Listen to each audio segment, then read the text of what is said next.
guys, have you heard the story of disfigured ghost of the Highway Negros? There is a quiet, rural highway in Negros Occidental, and late at night, drivers have reported seeing something terrifying. As they drive down the dark road, their headlights suddenly reveal a woman standing by the side. She wears a white dress, but what makes her unforgettable and horrifying is her face. It's horribly disfigured, twisted as if melted, and her eyes seem to burn into you with an intense stare. One driver said that when he saw her, he tried to look away, but it was as if something was forcing him to stare at her. His hands gripped the steering wheel tightly as the woman's face appeared in his rearview mirror, even though he had already driven past her. Others have shared similar experiences where, after passing her, they still feel her presence, like she's watching from the back seat. No one knows who this ghostly figure is, but local legends say she was once a beautiful woman who died in a tragic car accident many years ago. Now, she hunts the roads. Have you ever experienced something similar? Share your story in the comments. Isa sa pinakasikat na urban legend dito sa Pilipinas ay ang kwento tungkol sa Yamashita Treasure. Ayon sa mga kwento, si General Yamashita ng Imperial Army ng Japan ay nagbaon ng tonetoneladang ginto sa Pilipinas. Bukod sa mga ginto ay meron din daw mga mamahaling alahas at artworks. Ang di umano'y halaga ng lahat ng kayamanang ito, billion dollars lang naman. Panahon ng World War II, madaming lugar sa Asia ang nasakop ng Japan. Kasabay ng kanilang pagsakop ay yung pagkuha nila ng mga natural resources pati na din yung mga kayamanan ng bansang ito. Sa sobrang dami ng kayamanan na kanilang nakuha, nahirapan sila para ito ay i-transport direkta papunta sa Japan. Ang Pilipinas ang napili nila para gamitin bilang layover spot para mapadali ang kanilang paglalakbay kasama ng mga ginto. Naging problema ng Japan ang puwersa ng mga Amerikano. Nagpasya ang royal family ng Japan na itago ang natitirang kayamanan sa Pilipinas at doon pumasok si General Yamashita. Si Yamashita ay nautusan para i-organize at magsagawa ng mga plano sa paghuhukay ng mga tunnel. Inutusan din siya maghanap ng mga kuweba kung saan pwede nilang itago yung mga ginto. Ang mga sundalong Hapones at mga prisoners of war ay ginamit upang maghukay ng mga tunnel at maghanap ng mga kuweba. Sa kasamaang palad para sa mga trabahador, oras na maipasok nila ang mga ginto sa tunnel ay papasabugin ang entrance nito, dahilan para sila ay makulong sa loob at mamatay. Ito yung paraan ng mga Hapon para maisil yung mga tunnel at kuweba at para na din mabura ang mga information tungkol sa mga nakakaalam sa location ng mga kayamanan. Dahil sa kwentong ito, marami mga treasure hunters sa iba't ibang panig ng mundo ang naisipan na pumunta sa Pilipinas at hanapin ang Yamashita Treasure. Isang Rogelio Rojas ang di umano'y nakakita ng kuweba noong 1971 at dito ay natagpuan niya ang napakadaming ginto at kayamanan. Ang tanong, ano kaya yung nakita ni Rogelio Rojas na pwedeng makapagsabi na totoo nga yung Yamashita Treasure? Bago ko ipagpatuloy ay meron muna akong gustong i-share sa inyo. Share ko lang itong application na na-discover ko na masasabi kong para na rin ako nakapaghukay ng ginto. Ito yung Expert Option App, isang trading platform na pwede mong i-download sa App Store or Play Store. Kung interesado ka sa trading at isang beginner kagaya ko, perfect para sa'yo ang app na ito. Meron itong demo option na pwede mong pagpraktisan. And as low as $10 or around 600 pesos, pwede ka nang mag-start. Yung investment ko na 100 pesos magiging 184 if tama yung magiging prediction ko sa graph, meaning kikita ako ng 84 pesos sa loob lamang ng 5 segundo. I know na medyo magulo and mahirap intindihin, pero kung gusto nyong matuto ng trading ay pwede kayong sumali sa aking GC for free dito sa Telegram. Everyday magpo-post ako ng update sa aking trading journey and maglalagay din ako ng movies para naman may mapanood ang aking mga members. So ano pang inaantay nyo? Click the link and happy trading! Si Rogelio Roger Domingo Rojas ay isang dating sundalong Pilipino na nagtrabaho din bilang isang locksmith. Enero 24, 1971, nadiskubre niya ang isang kuweba sa Baguio na di umano ay may secret chamber. Laman nito ang tonetoneladang gold bars pati na din ang isang higanting estatwa ni Buddha na gawa sa ginto. Ayon sa kanya, natatanggal ang ulo ng Buddha at sa loob ng estatwa ay ang limpak-limpak na diamante. Naniniwala siya na ang kanyang natagpuan ay parte lamang sa kabuuan ng Yamashita Treasure. Hanggang ngayon, may mga naniniwala pa rin sa may Yamashita Treasure. Sa kasamaang palad, pagkatapos ng ekspedisyon ni Rojas, wala pa rin makakapagbigay ng matibay na proof na ang kayamanang ito ay nakabaon dito sa Pilipinas. Noong 2001, isang pelikulang Filipino na pinamagatang Yamashita, The Tiger's Treasure ay ibinase sa sikat na urban legend na ito. My top 10 favorite occult horror movies of all time. Occult horror movies typically focus on paganism, mysticism, Satanism, or psychic phenomenon. But these movies have equally terrified me and entertained me throughout the years. But before we get into the movies, I am going to say one thing. That this is my own personal list, and if you don't like or agree with it, well, like I always say, it's time to make your own list. Number 10, Angel Heart. This movie's about a private detective that's been contracted to track down an iconic singer named Johnny Favorite. However, anyone that the detective questions about Johnny Favorite seems to meet an untimely and mysterious death. Eventually, the trail will lead him to New Orleans, where he will learn that Johnny Favorite was dabbling in the dark arts. As Johnny Favorite's whereabouts and true identity start to become clear, he will learn that he was hired by this man not by coincidence. This movie is shrouded in mystery and black magic that kept me on the edge of my seat. Suspenseful and creepy, I would highly recommend checking out Angel Heart. And if you would like to check this one out, here's a list where this one is currently streaming to rent. Number 9, The Wicker Man. This movie follows a lawman that travels to a secluded island to search for a girl who's gone missing. Once there, he discovers a sinister force at work with the island's secretive residents, including strange sexual rituals, a harvest festival, and a possible human sacrifice. I'm not gonna lie, I personally prefer the 2006 remake over the original. I've tried watching the original so many times, and halfway through I end up just turning it off.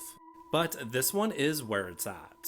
The third act of this movie goes hard, and we as an audience dive into absolute folk horror. If you would like to check this one out, here's a list of where this one is currently streaming to rent. Number 8, The Neon Demon. This movie follows a young girl that is an aspiring model. When she begins to gain notoriety, the other models become jealous and envious of her youth and vitality, and they will go to extreme lengths to get just an ounce of what she has. This movie is a bit of a slow burn, but it's visually an artistic masterpiece with a killer soundtrack. It's also one of those movies that you think you know which direction this is going in, and it completely just fucking blindsides you. And trust me, by the end of this movie, you're gonna be like, what the fuck did I just watch? If you would like to check this one out, here's a list of where this one is currently streaming. Number 7, The Serpent and the Rainbow. This movie stars Bill Pullman, who travels to Haiti to study a voodoo drug that's used in religious practices. Essentially, this drug turns its victims into living zombies. And now he and a fellow researcher will begin to piece together this deadly mystery. They will find themselves fighting for their very lives. I saw this movie for the first time when I was like 12 years old, and I'm not gonna lie, it definitely gave me nightmares when I first saw it. A lot of the imagery is just completely horrific and nightmarish. So of course, I'm gonna highly recommend checking out The Serpent and the Rainbow. And if you would like to check this one out, here's the list of where this one is currently streaming. Number 6, Rosemary's Baby. Rosemary and her husband moved to a New York City apartment with an ominous reputation, and very strange and odd neighbors. But when Rosemary becomes pregnant, she becomes increasingly isolated and paranoid. She'll begin to believe that her offspring is not of this world, but something that is far more diabolical. This movie's a classic that relies heavily on storytelling and dreadful atmosphere. Rosemary's Baby is anxiety-inducing, and it even makes us as the audience feel paranoid just like the character. They are even coming out with a prequel called Apartment 7A, which I'm pretty stoked about. But if you would like to check out the original Rosemary's Baby, here's the list of where this one is currently streaming. Number 5, Starry Eyes. This movie's about a struggling aspiring actress in Los Angeles. After bombing multiple auditions, she is completely stoked when she gets a call back for a horror movie called The Silver Scream. But at her audition, they make her do some questionable things that go against her principles. But once she gives in, her true transformation to stardom can begin. The transformation is deadly. This movie starts off slow, but it progressively keeps getting more creepier and ominous. And it is body horror at its finest. So just to be transparent, this movie is not going to be for people with weak stomachs, because it's pretty fucking disgusting and just brutal. The payoff to me personally was fucking epic. I don't think this movie gets talked about or mentioned enough, and it definitely doesn't get the love that it deserves. So yes, I would highly recommend checking out Starry Eyes. And if you would like to check this one out, here's a list where this one is currently streaming. Of course, I want to share what my top 4 favorite occult horror movies of all time are, but I think I'm going to pause it right here. But don't worry, because I will be posting a part 2 relatively soon.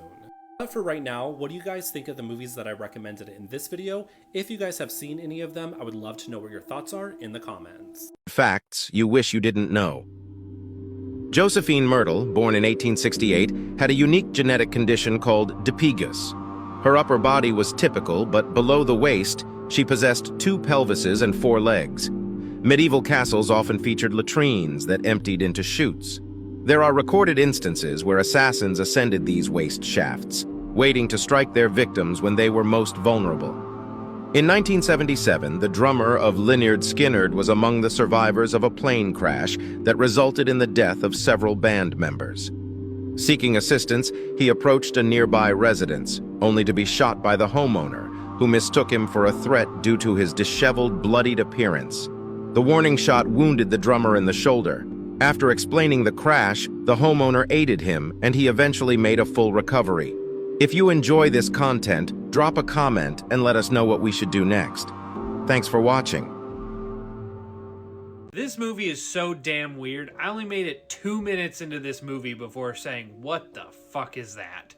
I'm Tyler, give me a like and a follow, and this week for Movie Club I was paired with Danny Horror. If you're not following her yet, you need to be doing so. I've tagged her in this video as well as a bunch of other people who are in the Movie Club. Go follow them as well. But this week she gave me the movie Good Boy, and it's fucking weird. This movie is about a guy who goes on Tinder and meets this woman. They go on a date, and it goes really well.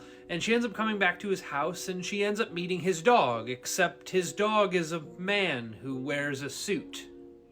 And I don't want to tell you more than that because the mystery of this movie is kind of the best part, but really to me, this movie was just that TV show Wilfred, but as a horror movie. Now for a horror movie, this movie isn't gory, and it's really not that violent either.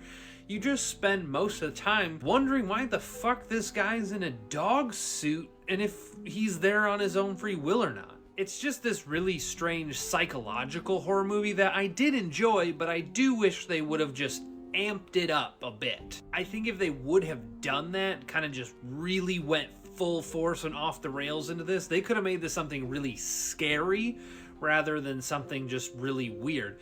Though I will say, the ending scene in this movie is just fucking terrifying. Overall though, I really enjoyed Good Boy. It's something different and it felt unique when you're watching it. Just know that. At 1 a.m., a camera was placed on the grave of a young girl who had been pregnant for 2 hours.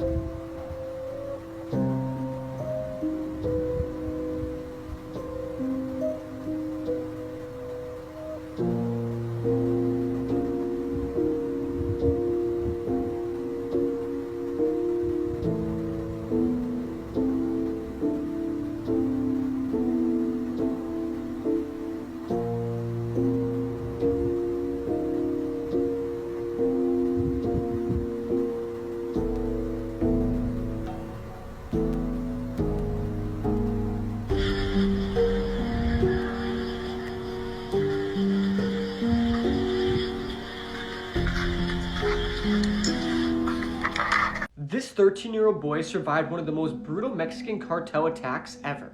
A Mexican-American Mormon family was traveling to their relative's wedding in 3 separate cars when they were suddenly ambushed by a fleet of cartel hitmen, but amidst the violence and chaos, one name emerged as a beacon of hope: Devin Langford, the 13-year-old boy who survived one of the cartel's most brutal attacks. On November 14, 2019, members of the Lebaron extended family were traveling to their hometown La Mora to attend a wedding, but this just wasn't a celebration. It gave an opportunity for the Lebaron family to reunite with their loved ones who lived across the border.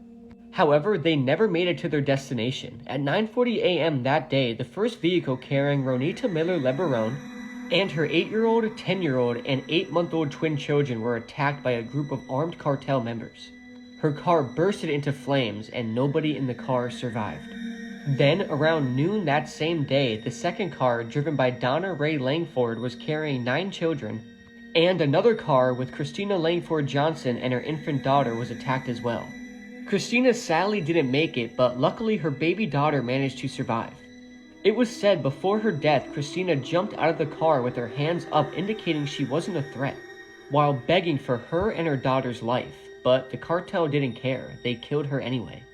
Donna Ray Langford and 2 of her children lost their lives, while her 13-year-old son, Devin Langford, managed to make it out alive with his other siblings.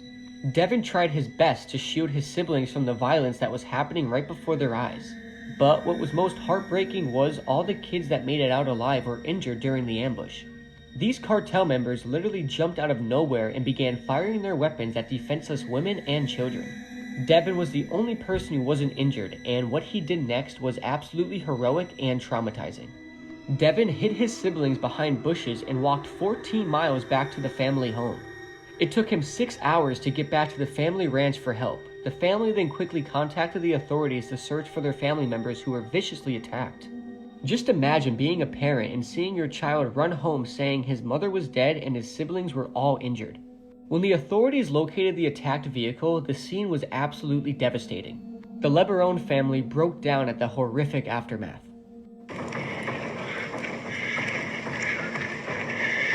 This is for the record. Nita and 4 of my grandchildren are burnt. Ronita Miller LeBaron's car was burnt to a crisp. They could only imagine the inhumane things inflicted on their loved ones. The surviving children were located and quickly transported to a hospital in Arizona. The ones who were not injured were escorted back to their parents. This was such a devastating situation, the Mexican army had to get involved. The only highlight of this whole situation was finding Christine Marie's 7-month-old baby in the car. Sadly, her mother lost her life, who she would never get to know. What was supposed to be a fun, joyous occasion turned into a tragedy. Instead of gathering to celebrate, they had to plan family members' funerals instead. Devin Langford was called a hero for his actions, but in reality, he was a scarred child. He had to witness brutality that took his mother's life. He had to witness his brother and mother's funeral at just 13. No child on this planet should ever have to witness this kind of violence and cruelty. Rest in peace to all the LeBaron family members who lost their lives. This is an absolutely tragic event.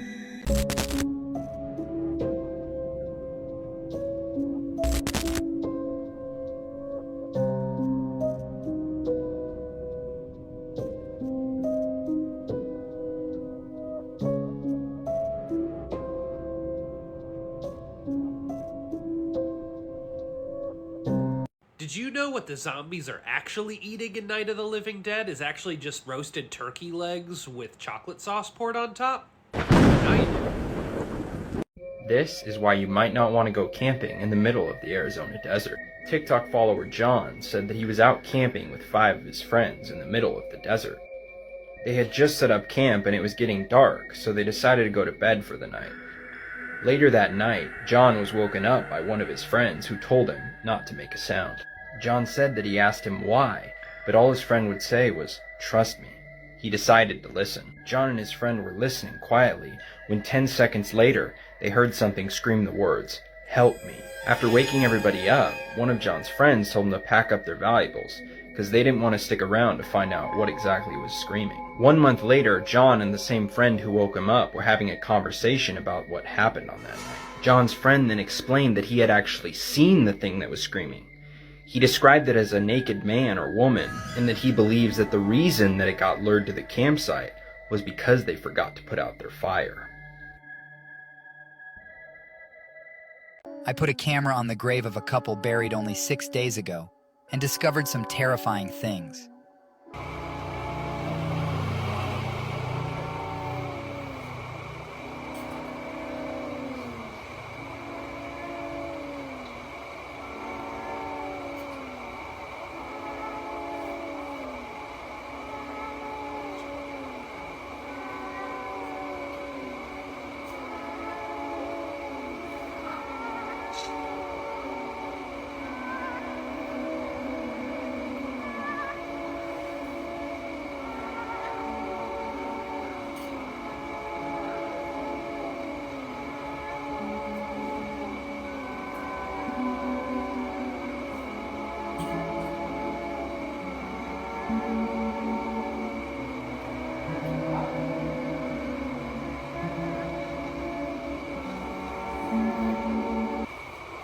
Estaba grabando en un hospital y estaba solo. Pero mira lo que grabó debajo de su cama.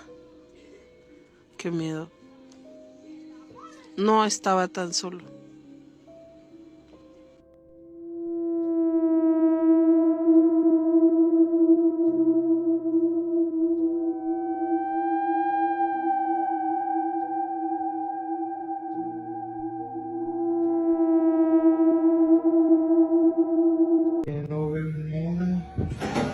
Miren. Miren. ¿Pueden ver eso? Se acaba de caer un auto. Se está moviendo esto.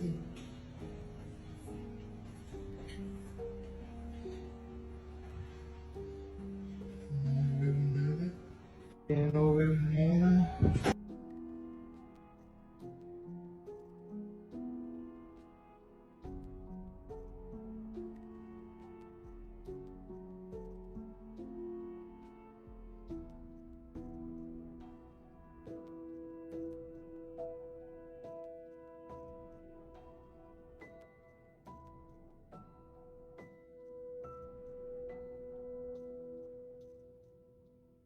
John Elliott is purely evil, but his last meal on death row is interesting. Here's what he did. On June 13th, 1986, John and some of his friends were drinking when they noticed a girl waiting for the bus. He approached 18-year-old Joyce Munguia and asked her to join them. She accepted, and let's just say she not only drank but did other substances I cannot mention on here. After a few hours, she was stumbling and asked them to walk her home. They then walked her to underneath a railroad bridge, and that is where all three of them R-worded her. After this disgusting act, she was in tears and said that she was going to call the police. That is when John took off his belt that was a metal chain from a motorcycle and began hitting her. He struck her face over 24 times, causing Joyce to pass away. Originally, he was only sentenced to 8 years in prison and then released on parole after only 4 years in prison due to overcrowding. And eventually he was sentenced to death, and on February 4th, 2003, it was his last day alive. For his last meal that is given to inmates on death row, he requested a cup of hot tea and 6 chocolate chip cookies. Let me know your thoughts.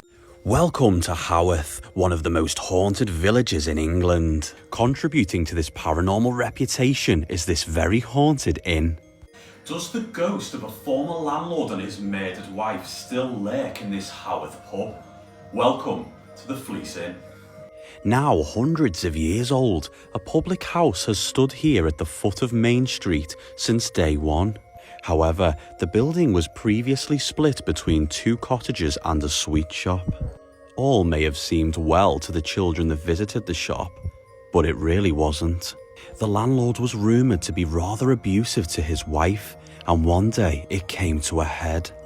During a heated row, her neck was broken after being pushed down the stairs. Consumed by guilt, the landlord climbed the stairs and hung himself from a beam. This happened where the ladies' toilets now are, and those visiting will often claim to see somebody dangling from the ceiling. A vast array of paranormal activity is also reported in the cellar. Kegs seem to be rolled around on their own, as well as loud banging noises, but when the door is opened, there's nobody there. But most extraordinary of all, barman Jake tells me he has actually seen the full apparition of the murdered wife. Her shadow-like ghost is often seen flittering from room to room in the dead of night. Quite recently, a woman staying at the Fleece Inn got up in the night to go to the bathroom and was surprised when she crashed into another woman. Naturally, her first instinct was to apologise. That was until she realised herself and her husband were the only people staying in that room. She turned round to face the bedroom intruder, who had now vanished. Others tend to feel the presence of the murderous landlord himself. As you would expect, he is a nastier spirit that tends to throw glasses. So, fancy booking a room in haunted Haworth?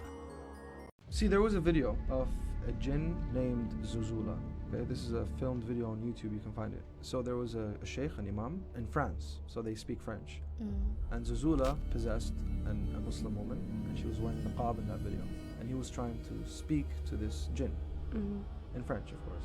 So he was like torturing Zuzula by reading Quran. And Zuzula was like, stop, okay, I'll answer your questions. Yeah. You know, and it was like a very casual conversation, Yeah. surprisingly. Then he was like, okay, wait, I want to know more about your world. Can you convert to Explain Islam? She's like, if I wanted to, I can. But then I'd have a light of shame on me. There's a light of shame for those who convert to Islam. So Muslim jinns have a light on them. And their world, it's shame. Oh, that's so you know? sad. Because you go against their father, Iblis. Right. But then he was like, what is your motive? Like, what's your reason for like being here? And you know, what do you do with humans? So he wanted to get to a point where, you know, this is the same question that you asked me. Are there people that talk to Iblis? He asked. He said yes. World leaders, government leaders, and politicians. Oh my God. And she said a lot of them are from the Arab world. No. It could be a fake video, Yeah. for all that we know, right? But in my mind, it makes sense. So the idea of shaitan is to corrupt the world, Yeah. right? And the only way to filter down that situation Is to come to the control. Muslim, Yeah. Muslim land. So yeah, that's the main place of corruption. Europe's already like corrupted. Everybody's like committing sins. Khalas, they're like, okay, what next? So what is there left There's to nothing do? else for us to do. Shaitan's primary goal is to like mislead believers, right? Exactly. So Because that's the why others the already- corruption is in the Arab world. So who talks to Iblis? And back and forth, they say, yeah, this and that, and this happens with Iblis. So only big people talk to Iblis, the people below him. So like the ministers of their world or whatever. So it could be that Iblis is influencing major decisions in the world Yes, right now. yes. And then he was like, so what is Iblis waiting for? He's waiting for our God. Who's your God? Then I swear to God, I'm getting goosebumps. Oh my God. He was like, who's your God? She says Dajjal in the creepiest way ever. Dajjal. Oh my God. She's like, Dajjal. No, wait, surely this is cat. I can't do. I mean, but the sheikh from that video and from that channel, he's a genuine person. That's what shocks me. Yeah. I know him. He's I've well seen known. his videos. He's popular. Regular, okay. As a young girl was entering her home, the Ring camera outside managed to catch something downright petrifying sneaking up behind her.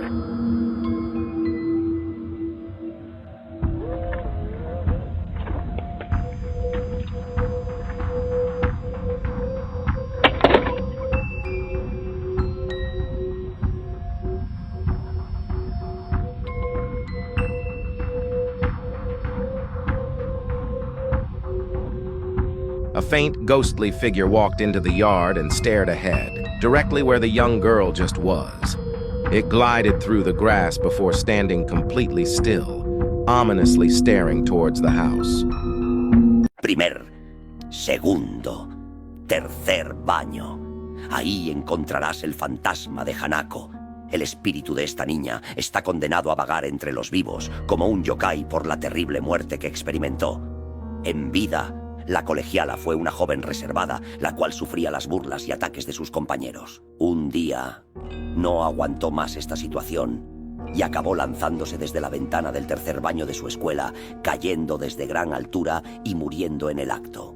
El fantasma de Hanako-san se puede invocar si tocas 3 veces a la tercera puerta del baño de mujeres en el tercer piso y dices: Hanako-san, Hanako-san, Hanako-san, ¿estás ahí, Hanako-san? Es entonces cuando podrás entrar y te encontrarás a una niña pequeña con una falda roja que te traerá 2 posibilidades consigo. La primera es que te concederá un deseo si le ofreces algo a cambio que tenga el mismo valor simbólico.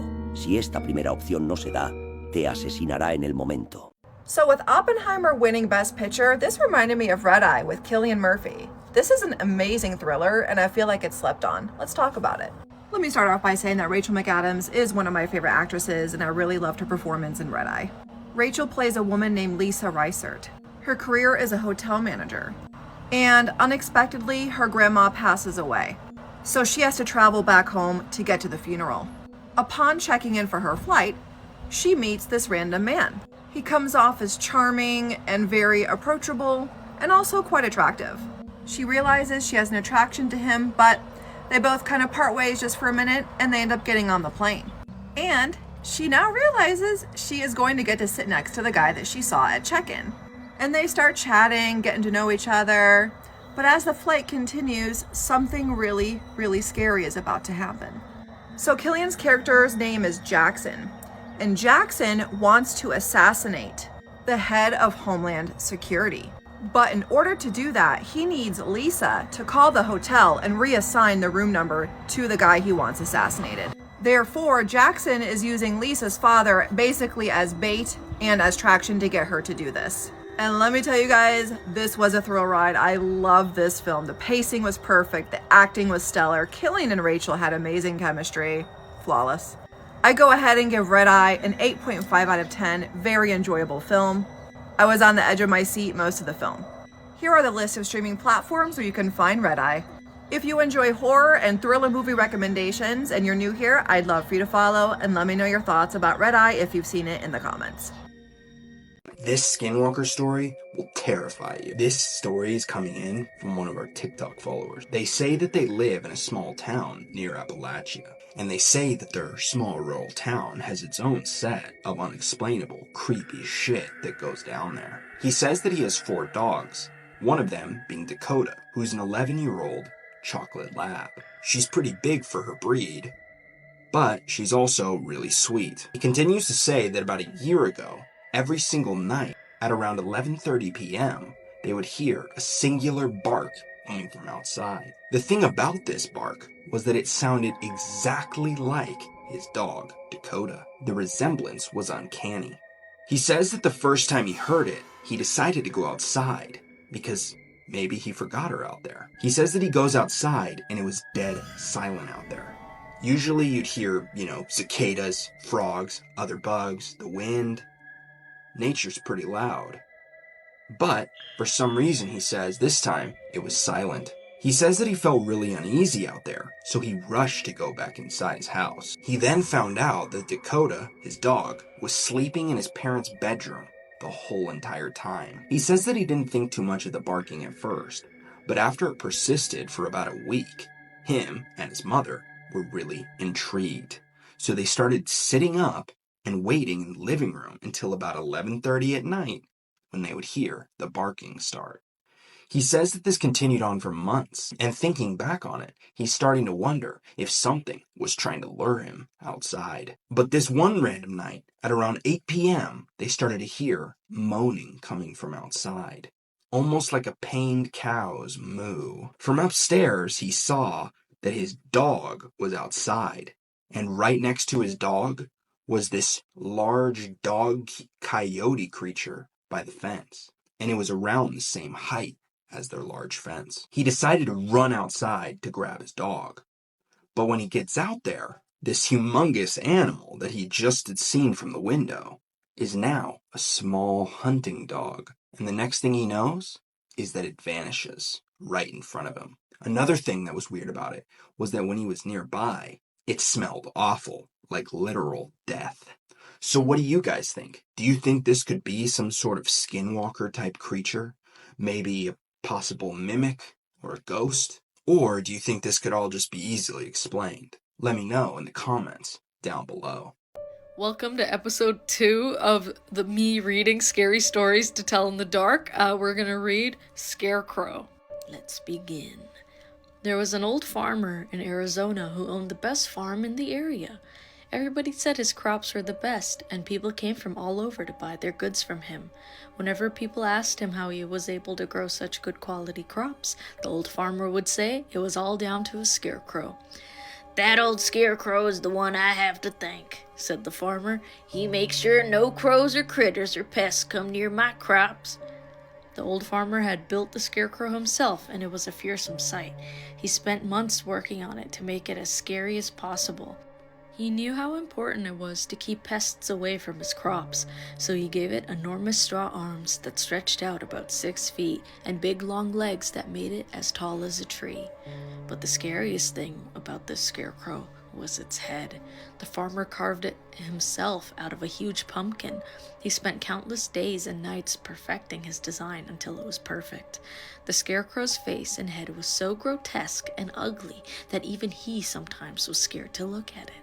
But it was very effective, scaring away every rodent and bird that ventured near.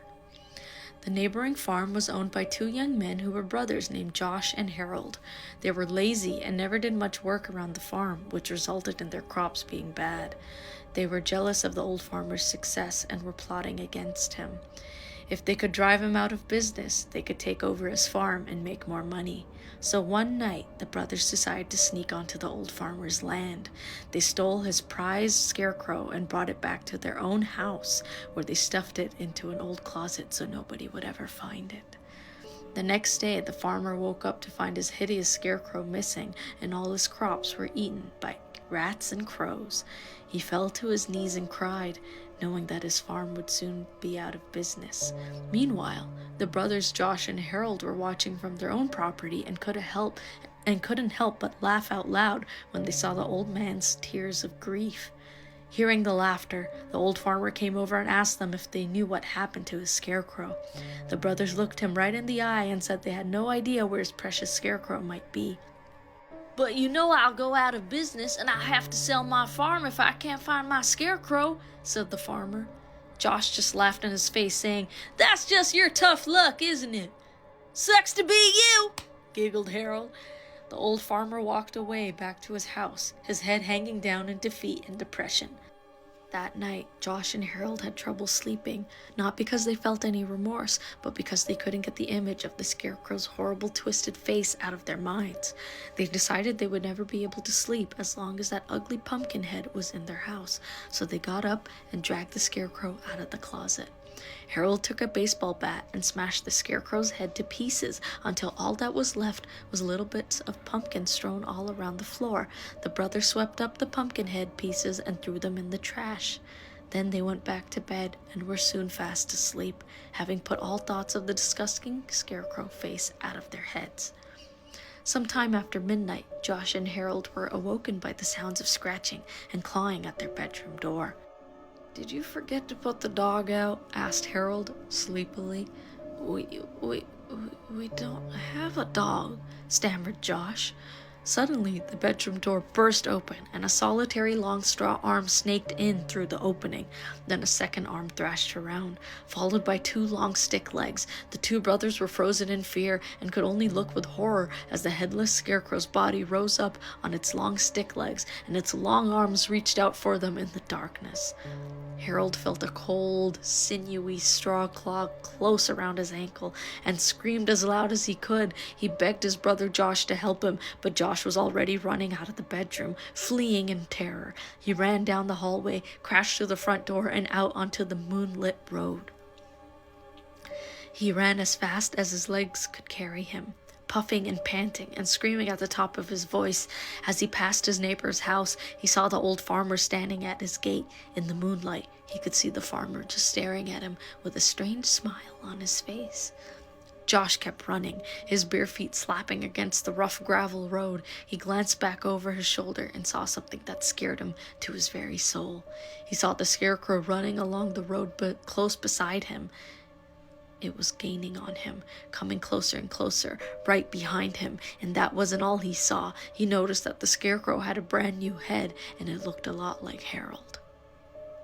The end.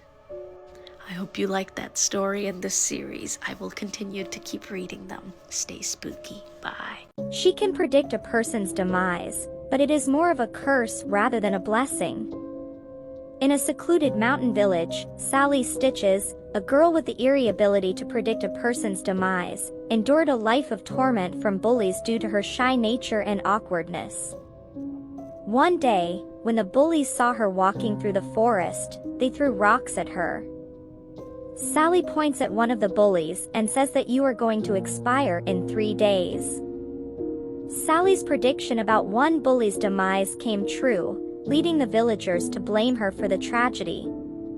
Driven by fear and superstition, they captured Sally, sewed her mouth shut, and imprisoned her in a mine, sealing her fate and silencing her forever.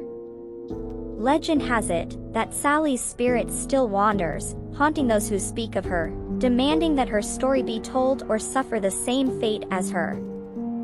Share this video if you don't want Sally to visit you. This is one of my favorite horror movies of all time, and also one of the very few movies in my life to ever truly scare me. Let's do it. Possession opens up with this old woman standing in her living room looking at this box that has this Hebrew writing written in it. From the box, we hear this whispering in a different language that translates to, "I will eat your heart." The woman goes towards the box with a hammer, clearly in an attempt to destroy it, but all of a sudden she freezes. She starts like shaking uncontrollably and she is attacked by this unseen force and falls unconscious. Then we meet our main character, this man Clyde, who is played by Jeffrey Dean Morgan. And Clyde and his wife Stephanie, Kira Sedgwick, are in the middle of a divorce. Clyde and Stephanie have 2 daughters, Hannah, who's a teenager, and Emily, who is 10. Again, they're in the middle of a divorce, so Clyde is moving into his new home and Emily and Hannah are helping him. And then they decide to go to a yard sale where Em finds the box that we saw from the beginning. So she's holding the box in the yard and she looks inside and sees the old woman from the beginning completely bandaged up, obviously like fucked up from the opening incident. She sees Emily holding the box and starts like screaming and flipping out, and Em obviously is terrified and runs away. So her dad ends up buying her the box and they take it home, and once they get home they realize that there's no way to open this thing. So they give up. Em goes to sleep that night, but as she's sleeping she hears whispering coming from the box. And then the next day she's able to easily open it despite the fact that it literally was not opening no matter what they did. In the box, she finds some weird shit, including this like wooden figurine, a dead moth, a tooth, and this ring that she then starts to wear. And as you can imagine where this is going next, Em starts to get increasingly more bizarre and withdrawn. She gets really like obsessive over the box and she even starts taking it to school. And when one of the boys in her class tries to like touch it or take it, she violently attacks him in class. That obviously causes the teachers to call Emily's mother and father to school to talk about her behavior. And they're like, Emily's weirdly obsessed with this box. She should probably spend some time away from it. So they leave it at school as she goes home. So that night, the teacher is working late and she's in the classroom with the box and she starts to hear these noises coming from it. She goes to investigate and tries to open it, but she is then thrown out a window by an unseen force and dies. Emily's behavior worsens and now we're just noticing some weird shit. So like she looks down her throat in the mirror and she sees these fingers coming up from inside of her. One morning, she stabs her father in the hand with a fork when he tries to make her slow down eating. And she's eating quite a lot, and when her father brings it up in a demonic voice, she says she's still hungry, or it's still hungry. Something to imply that there is a force inside of her that is needing food. And then Emily tells her father that there is a woman living inside the box that tells Emily that she is special. So Clyde at this point is completely freaked the fuck out and is like, you know what, fuck this, I'm throwing this thing away. This causes Emily and Clyde to get in a fight and it looks like he slaps her when in reality he like doesn't lay a hand on her. So Emily flees the house barefoot and goes to find the box that he just threw out. She finds the box and hears a voice coming from it, and it's at this point that it possesses her, and that's where we get this cover photo. Stephanie, meanwhile, hears from the other daughter, Hannah, that Clyde hit Emily, which really didn't happen. So now there's an order from a judge that prevents Clyde from seeing his kids. But Clyde knows that there's something up, so he takes this box to a university professor to find out what the fuck it is. And he finds out that this is a Dybbuk box, which dates back to like the 1920s or 30s. And a Dybbuk is a dislocated spirit that is as strong as a demon, and it was trapped in this box.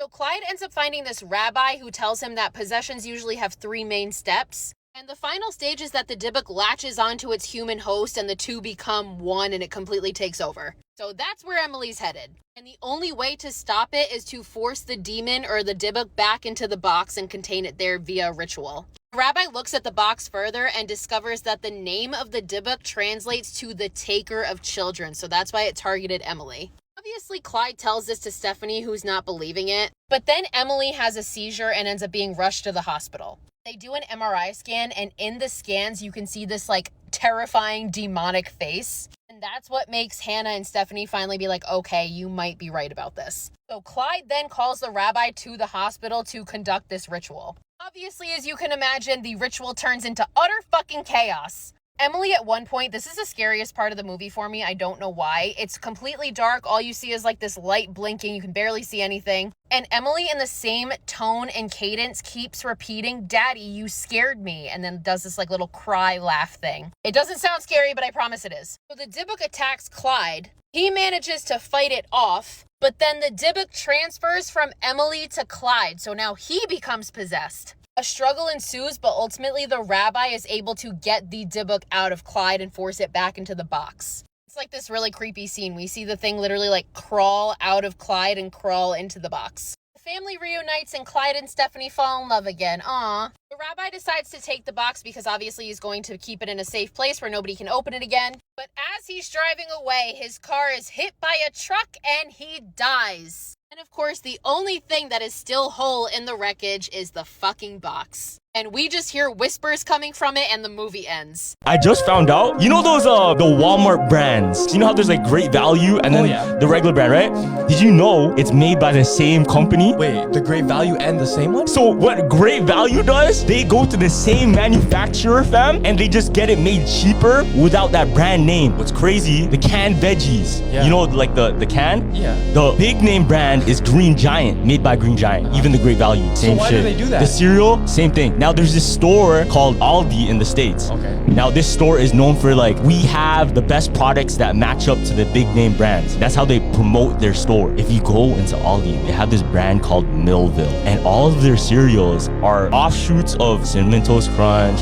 offshoots of Cookie Crisp, offshoots of Rice Krispies, and they look so similar, all by Millville. The real name brand is made by General Mills. So they dug deep and found out that Millville is the same thing as General Mills. What? It's the exact same. They've been lying this whole time. Damn. The woman telling us this story says that her name is Elizabeth, and this happened in Durango, Mexico. She says that this happened 2 years ago. She is a veterinarian, and she would always go to like very small towns to help with the animals. She said that one day around 3 in the morning, she receives a phone call from one of the ranchers who wants her to go and inject his horses. She mentions that it's normal because she had done it a couple of times before, because most of them want the horses to be good to go by the time the morning comes. She said that she decided to go. It was not that far away. It was like 50 minutes to an hour to get there. She said that she was passing by this ranch, and with her headlights, she could see that there was a very tall woman up ahead. She said that the lady had like a long black dress, and she started to slow down because she thought that maybe the lady needed help. But something that she saw made her stop the car altogether. She said that she saw that the lady's skin was like hanging down really weird, but the part that got to her was that the lady was smiling like this very evil smile. She said that through her smile, like she could see all her gums, and something in her just told her to speed ahead, like speed past. And that's what she did, until she started hearing someone laughing in her back seat.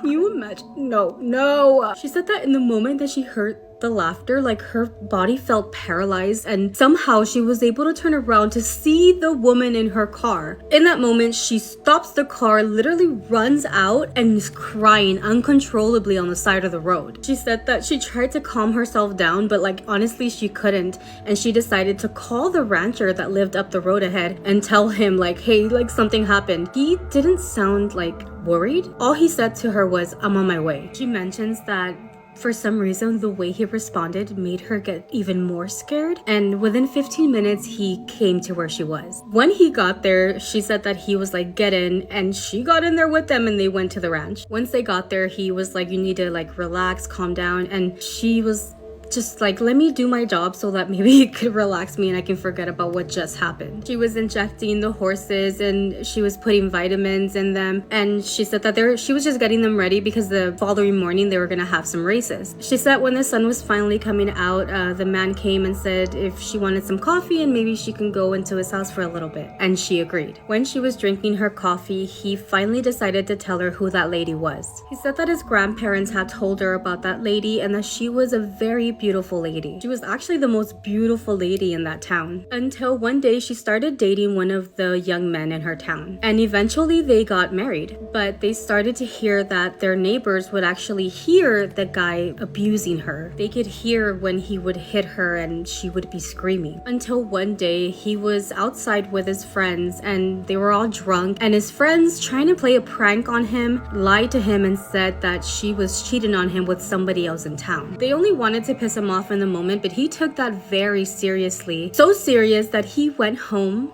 and physically abused her, ended up murdering her. When he realized that he had killed her, he put her in her car and dropped her body off in that road that she was on. And that is precisely where they found her and figured out what happened. He goes on to tell her that he's also seen her on that road recently. He tells her that if you come again around that time or any time and you see her, you just have to ignore her. He tells her that, you know, if you see her on the road, move to the other side of the road, just keep going, and more likely you'll stop seeing her because of his experience. She said in that moment, like, she got goosebumps, and honestly, she didn't even want to know anything else about this woman, and she thanked him, and was on her way home. She said that if she's being honest, she never wanted to go back there again, but he paid her so good that she just couldn't let that opportunity go. She actually says that till this day, she still goes there, but it had been 2 years since she saw her, and that's her story.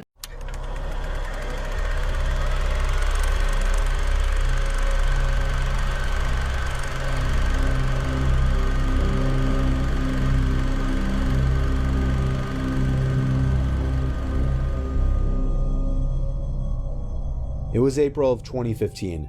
Me, my girlfriends, and my little brother, who was 9 years old, had gone to a small nearby movie theater on a Wednesday night to see the horror movie It Follows. We usually went late on weekends to get the whole theater to ourselves, plus I had off on Thursdays that semester. When we entered the theater, at first it seemed like we were the only ones inside, but then my little brother pointed somebody out. It was a man in a dark gray hoodie sitting in the top left corner seat in the theater. It was a little sketchy, but nobody would really give it a second thought. We picked upper middle row seats with a railing in front so we could put our feet up, and we each sat with an empty seat between us for more room. I know, that sounds weird to do with my girlfriend with me, but having my brother there made it a different story. I was sitting the closest to the edge, and therefore the closest to the one other guy in the room besides us. Within 5 minutes, the previews were over and the movie was starting. The lights in the theater dimmed to darkness, and the only light now was the light projecting from the screen. My little brother took out his bag of candies he snuck in and started to eat them obnoxiously loud. About 5 minutes into the movie, over my brother's loud candy wrapper noises, which we told him to stop for the record, I thought I heard a pretty loud sound come from above and behind us. I waited a few seconds to sneak a glance behind us, and saw that the guy that was sitting in the top corner had moved down a row, which was odd. But again, I didn't give it more than a second thought. Another 5 minutes later, when the movie was already starting to get interesting, I heard something from behind us again. I turned when I thought it wouldn't be too obvious, and again, the guy was a whole row closer to us. I leaned to my girlfriend and said while chuckling, "Don't look, but that guy keeps moving closer to the screen." She shrugged her shoulders and didn't even show interest in checking. I told myself if he did it again, then I would have a problem, and managed to get back into the movie. I'd say another 5 minutes later, without even hearing anything this time, I just turned around out of curiosity and saw the man a whole row closer, but this time he wasn't at the last seat of the row anymore. He was moved further down the row, closer to us. Now he was only 3 rows behind us. I nudged my girlfriend and she turned around. Then she looked at me and gave me a confused, concerned kind of look. She asked me if we should move, and I said definitely not.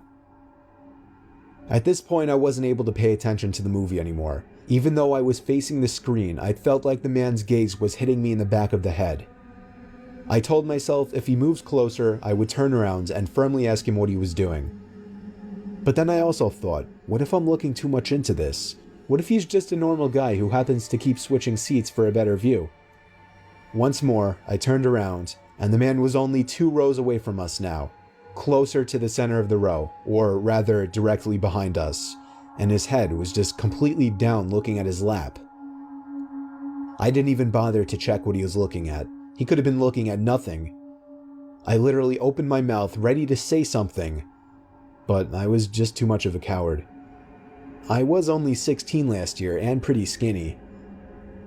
My little brother got up during a slow part of the movie to go to the bathroom. About a minute later, I turned to see if the man had gotten closer again, this time actually ready to say something. But I was shocked to see nobody behind us. It was completely empty.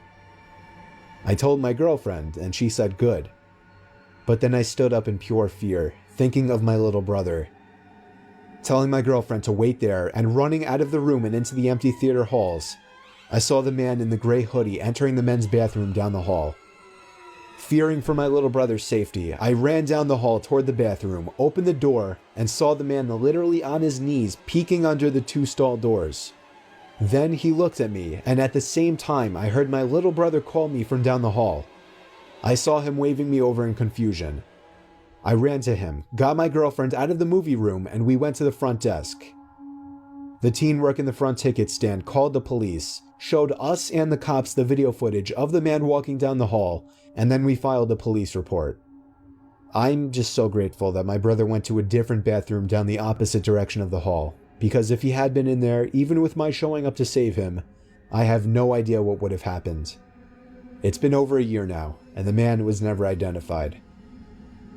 What is my most controversial horror game opinion? I've been wanting to do this video for a while, and this one's gonna get me in some hot water. Please remember that this is just my opinion, this is just for fun. You guys are definitely gonna disagree with me on this, and that's okay. I did not like Amnesia: The Dark Descent at all. Now, before we get into it, let me start off by saying I understand what Amnesia did for horror games. I fully respect and understand how important this game is. However, it really just didn't resonate with me. For starters, I did not find the core sanity mechanic compelling in the slightest. Kinda just felt like they slapped a filter on your screen whenever you looked at an enemy. And I am by no means brave. I'm very easily scared in horror games, but I didn't find the enemies scary either. I also didn't really enjoy the puzzles much at all either. Now, don't get me wrong, it's not like this game is The Witness or anything, but puzzles are important in horror games. This is one of those horror games where I was just kind of ready for it to be over.